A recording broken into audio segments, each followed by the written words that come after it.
ኦሪት ዘፍጥረት ምዕራፍ 33 ያዕቆብን ኤሳውን ከምዝ ተራኸቡ። ያዕቆብ ከዓ እነሆ ኤሳው 400 ሰብ ሒዙ ክመጽእ ከሎ ረአየ። ሽዑ ነቶም ደቂ ኣብ ልያ ናብ ራሄልን ኣብ ክልቲኤን እተን ግዙኣትን መቓቐሎም። ነተን ግዙኣትን ንደቀንን ቅድሚት ንልያን ንደቃን ድማ ደድሕሪኤን ንራሄልን ዮሴፍን ከዓ ድሕሪት ገበሮም። ያዕቆብ ከዓ ቅድሚኦም ሓሊፉ ናብ ሓው ክሳዕ ዝበጽሕ 7 ሰዓት ናብ ምድሪ ሰገደ። ኤሳው ድማ እናጐየየ ተቐበሎ፣ ሓቖፎ፣ ክሳዱ ሓኒቑ ድማ ሰዓሞ።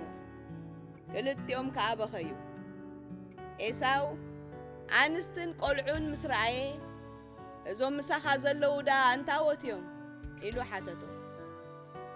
ያዕቆብ ድማ እዚኣቶም እግዚኣብሔር ንግልያኻ ዝጸገዎ ደቂ እዮም ኢሉ መለሰሉ።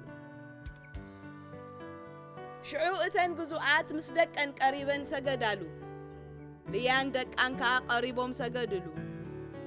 ድሕሪት ድማ ዮሴፍን ራሄልን ቀሪቦም ሰገድሉ። ኤሳው ከዓ እዚ ኩሉ ዝተጓነፈኒ መጓሴታት ከ እንታይ እዩ?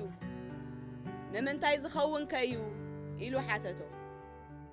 ያዕቆብ ከዓ ኣብ ቅድሚ ጐይታይ መጎስ ክረክብ ኢለ እየ ኢሉ መለሰሉ። ኤሳው ከዓ ሓወየ ዝኣክል ኣሎኒ፣ ናትካስ ንኣኻ ደኣ ይኹን በሎ። ያዕቆብ ድማ ኣይፋልካን፣ ካብ ኣሓጐስካንስ ገጽካ ምርኣይ ገጽ ኣምላኽ ከም ምርኣይ እዩ እሞ ኣብ ቅድሜኻ መጎስ እንተ ደኣ ረኺበስ በጃኻ ዘምጻእኩልካ ገጸ በረኸት ተቐበል። ኣምላኽ ጸጊዩኒ ብኹሉ ኣህብቲሙኒ እዩ እሞ እቲ ዝሰደድኩልካ ገጸ በረኸት ውሰዳ ኢሉ ግድ በሎ። ኤሳው ከዓ ወሰዶ። ኤሳው ድማ ንዑናይ ንኺድ፣ ኣነ ድማ ቀቅድሜኻ ክኸይድ እየ በሎ። ያዕቆብ ግና እዞም ቆልዑ ዕሸላት ከም ዝኾኑ ዘጥብዋ ጠለበጊዕን ኣሓን ከዓ ከም ዘለዋኒ ጐይታይ ትፈልጥ ኢኻ። ሓደ መዓልቲ እኳ ብሃወኽ እንተኸብከብናየን ኩለን መጓሰ ክሞታ እየን።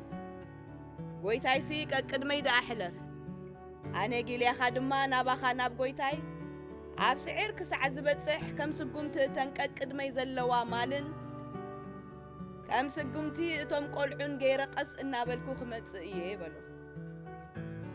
ኤሳው ከዓ እምበኣርከስ ካብዚ ምሳይ ዘሎ ህዝቢ ክሓድገልካ በሎ። ያዕቆብ ግና ኣብ ቅድሜኻ ደኣ መጎስ ርከብ እምበር እዝስ ኣየድልን እዩ በሎ። በታ መዓልቲ እቲኣ ኸ ኤሳው ናብ ስዒር ኣቢሉ ተመልሰ። ያዕቆብ ድማ ናብ ስኮት ተጓዕዘ። ንእኡ ቤት ሰርሐ፣ ንማሉ እውን ዳሳት ገበረ። ስለዚ ስምታ ቦታ ስኮት ተባህለ። ያዕቆብ ድማ ካብ መሶጶጣምያ ምስ መጸ ኣብ ምድሪ ከነዓን ናብ ዘላ ከተማ ሰኬም ብድሓን ኣተወ።